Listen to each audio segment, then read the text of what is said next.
5 ওয়াক্ত নামাজ কালাম পড়ে, এরপরেও জাহান্নামে যাবে যারা, তারা হলো 17 শ্রেণীর লোক। আমরা এক নজরে আবারও বলে দিচ্ছি, হারাম খাদ্য যে গ্রহণ করে, 1, 2 আত্মীয়তার সম্পর্ক ছিন্ন করে যে, নাম্বার 3 প্রতিবেশীকে যে কষ্ট দেয়, নাম্বার 4 মা বাবার অবাধ্য সন্তান, মা বাবার কথা শোনে না সে, নাম্বার 5 উগ্র মেজাজি, টেড়া, গোয়ার, সবাইকে দমায় রাখে, এই টাইপের লোক।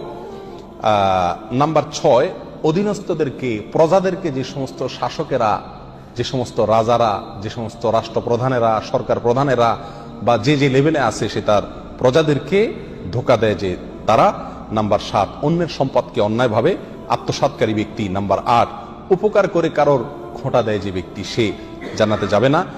নাম্বার 9 চগলখোর ব্যক্তি জান্নাতে যাবে না, মানুষের পিছনে কথা লাগায় বেড়ায় একজনের আরেকজনের কাছে।